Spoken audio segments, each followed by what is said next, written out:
প্ৰিয় বন্ধুসকল আপোনালোক সকলোকে জনাইছোঁ পুনৰ পৰা আমাৰ চেনেলটোলৈ স্বাগতম। আজি আমি আপোনালোকৰ বাবে আমাৰ কাহিনী ধনী জীয়েকৰ ঘৰলৈ আহিল দুখীয়া মাক নামৰ কাহিনীটোৰ পিছৰটি তথা অন্তিমটি খণ্ড লৈ আহিছোঁ। আশা কৰিছোঁ ভিডিঅ'টো চাই আপোনালোকৰ নিশ্চয় ভাল লাগিব। তেন্তে আহকচোন এতিয়া আমি কাহিনীটিৰ মাজলৈ আগবাঢ়ি যাওঁ। জীয়েক পাপৰিৰ কথাই সেইদিনাখন মাকৰ মনত খুব বেছি আঘাত দিছিল আৰু একো নোকোৱাকৈ জীয়েকৰ ঘৰৰ পৰা তেওঁ তেনেকৈয়ে গুচি আহিল। ঘৰলৈ অহাৰ পিছতো বহু সময়লৈকে তেওঁৰ মনটো খুব বেয়া লাগি থাকিল যে তেওঁৰ নিজৰ জীয়েকে ধনী ঘৰৰ বোৱাৰী হৈ যোৱাৰ পিছত আজি মাকৰ লগত তেনে ব্যৱহাৰ কৰিলে। ধনী মানুহৰ আগত মাকক চিনি নাপাওঁ বুলি ক'লে। তেনে ব্যৱহাৰে তেখেতক খুব বেছি দুখ দিলে। কিন্তু কি কৰিব, উপায়তো নাই। গতিকে সেই সকলোবোৰ কথা পাহৰি তাৰ পিছদিনাখনৰ পৰাই তেওঁ পুনৰ নিজৰ কামত ব্যস্ত হৈ পৰিল। পাপৰি, কাইলৈ মই এসপ্তাহৰ কাৰণে দিল্লীলৈ যাব লাগিব বিজনেছ মিটিং এখনৰ কাৰণে। গতিকে এসপ্তাহ তুমি আৰু মা ঘৰত অকলে থাকিব লাগিব, পাৰিবা নহয়? পৰাটো পাৰিম যেনিবা, কিন্তু তুমিচোন মোকো দিল্লীলৈ লৈ যাব পাৰা লগতে। মই দিল্লীলৈ কেতিয়াও যোৱা নাই, যাবলৈ খুব বেছি মন এটা আছে।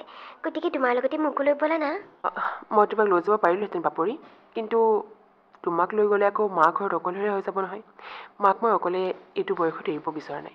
আৰু ইফালে কাম কৰা মানুহ দুগৰাকীও ঘৰৰ ছুটি লৈছে এসপ্তাহৰ কাৰণে।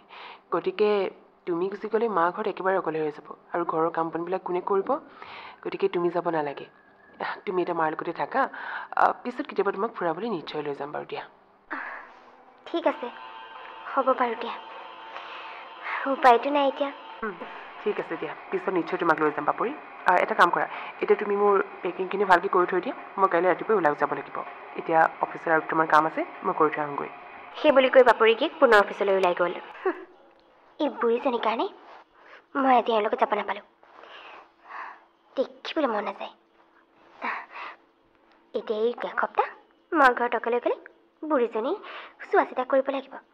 কাম নাই আৰু কাম কৰা মানুহ দুজনো নাই। মই এইবোৰ ঘৰৰ কাম চাম কৰিব নোৱাৰোঁ দেই। এওঁ ওলাই যোৱাৰ পিছত এই বুঢ়ীজনীকে কাম কৰাম ৰ।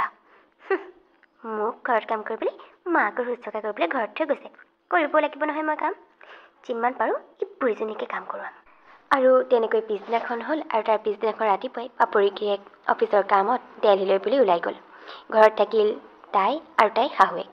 তেনেকৈ এদিনাখন পাৰ হ'ল আৰু তাৰ পিছদিনাখন হঠাতে ৰাতিপুৱা ওপৰৰ চিৰিৰ পৰা নামি আহোঁতে পাপৰি শাহুৱেক পিছল খাই একেবাৰে তলত পৰিলেহি। লৰালৰিকৈ পাপৰিয়ে ডক্তৰ এজন মাতি আনিলে আৰু ডক্তৰে আহি ক'লে, এখেতে ভৰি শিৰত অকণমান দুখ পাইছে। গতিকে এসপ্তাহমানলৈকে এখেতক পূৰা বেড ৰেষ্ট দিব লাগিব।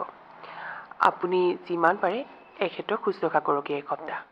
একেবাৰে বিচনাৰ পৰা উঠিবলৈকে নিদিব। যত যি প্ৰয়োজন হয় সকলো বিচনাতে কৰিব আৰু বাথৰুমলৈ যোৱাৰ সময়তো একেবাৰে ধৰি ধৰি ভালকৈ লৈ যাব। আৰু দুটামান দৰৱ পাতি মই দি থৈ গৈছোঁ বাৰু, সময়মতে খুৱাই দিব। চিন্তা কৰিব নালাগে, এসপ্তাহৰ পিছত সেই বুলি কৈ ডক্তৰজন গুচি গ'ল। কিন্তু ডক্তৰ যোৱাৰ পিছত চিন্তাত পৰিল পাপৰি, কাৰণ তাই ঘৰৰ কামকেইটাকে কৰিব নিবিচাৰে। এতিয়া আকৌ তাৰ উপৰিও শাহুৱেকক শুশ্ৰূষা কৰিব লাগিব। শুনি যেন তাই একেবাৰে মূৰ ঘূৰাবলৈহে আৰম্ভ কৰিলে। নাই নাই নাই, মই নোৱাৰোঁ দেই। ঘৰৰ কামকেইটাকে নকৰি বুঢ়ীজনীক কৰাম বুলি ভাবি আছিলোঁ। এতিয়া আকৌ ওলোটাই বুঢ়ীজনীকো শুশ্ৰূষা কৰিব লাগিব কোনে? মই? নাই নাই, এইবোৰ মোৰ দ্বাৰা নহ'ব। যি হ'ব হ'ব, মই এসপ্তাহ ঘৰতে নাথাকোঁ। বুঢ়ীয়ে অকলে বিচনাত পৰি কি হয় হ'ব আৰু বুঢ়ী। মই মুঠতে ঘৰত থাকি ঘৰৰ কাম কৰিবলৈ নাই আৰু এই বুঢ়ীজনী শুশ্ৰূষা কৰিবলৈ নাই। ইমানবোৰ কাম একেলগে কৰিলে মইতো পাগলেই হৈ যাম। গতিকে এসপ্তাহৰ কাৰণে মই এটা কাম কৰোঁ, মই মা ঘৰলৈকে গুচি যাওঁ আৰু এওঁ যেতিয়া উভতি আহিব তাৰপিছত উভতি আহিম। সেই বুলি কৈ পাপৰিয়ে শাহুৱেকক বিচনাতে পেলাই আহি এইফালে মাকৰ ঘৰ পালেহি। হঠাতে পাপৰি কেনেকৈ মাকে ঘৰলৈ অহা দেখি মাকো আচৰিত হ'ল, কাৰণ বিয়া হৈ গুচি যোৱাৰ পিছত পাপৰি থাকিবলৈ বুলি মাকৰ ঘৰলৈ অহাই নাই। কাৰণ এতিয়া ধনী ঘৰ বোৱাৰী হোৱাৰ পিছত তাই দুখীয়া মাকৰ ঘৰলৈ আহিবলৈকে নিবিচাৰে। কিন্তু আজি হঠাৎ এনেকৈ অহা দেখি মাক আচৰিত হ'ল। মা, মই এসপ্তাহ ইয়াত থাকিবলৈ আহিছোঁ। কিন্তু তই এসপ্তাহ ইয়াত থাকিবলৈ আহিছ?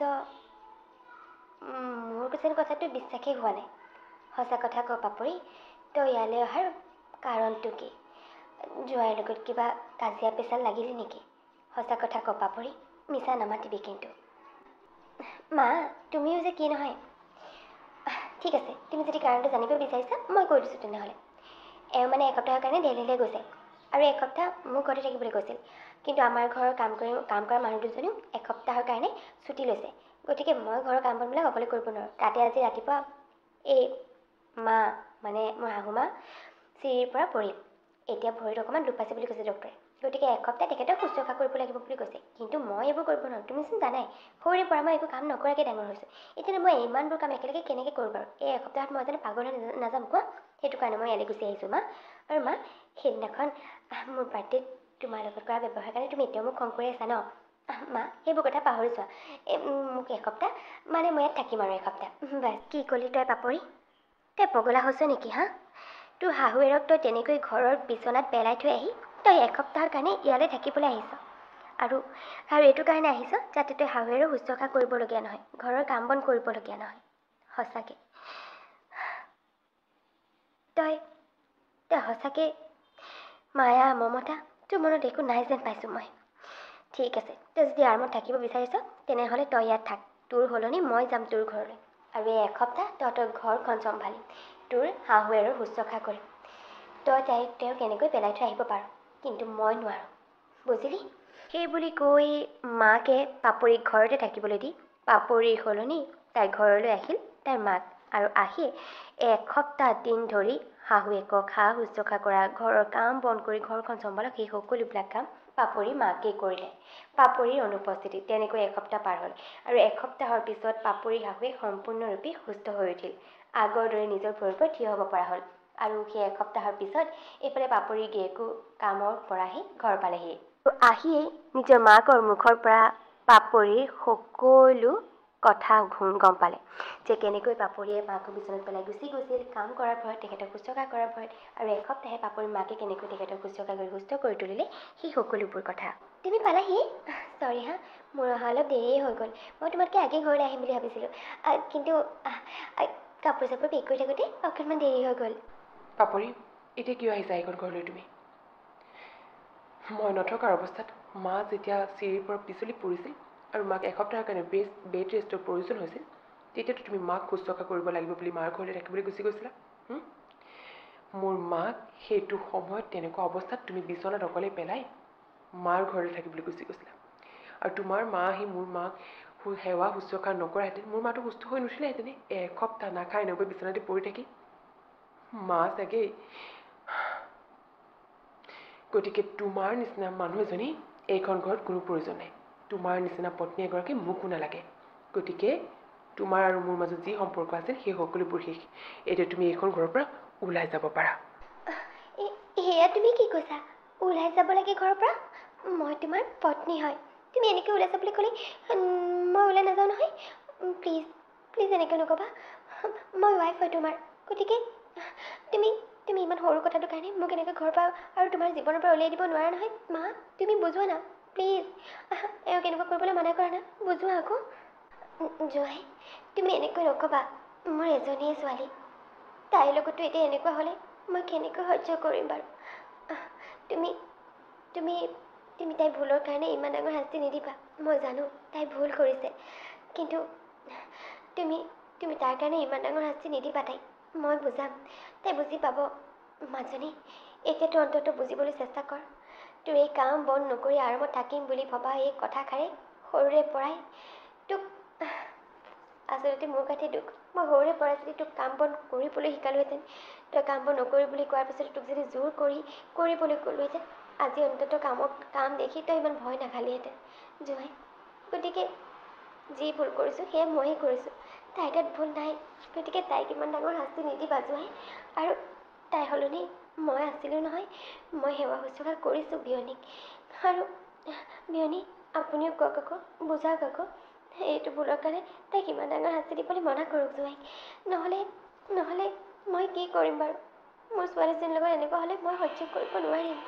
আৰু তাৰপিছতে এইফালে পাপৰিৰ শাহুৱেকো যেনিবা পিতেকক বুজালে যে পাপৰি এই ভুলৰ বাবে তাইক ইমান ডাঙৰ শাস্তি দিব নালাগে। তাৰপিছতে যেনিবা তেওঁ বুজি পালে আৰু পাপৰিক পুনৰ এটা চান্স দিলে।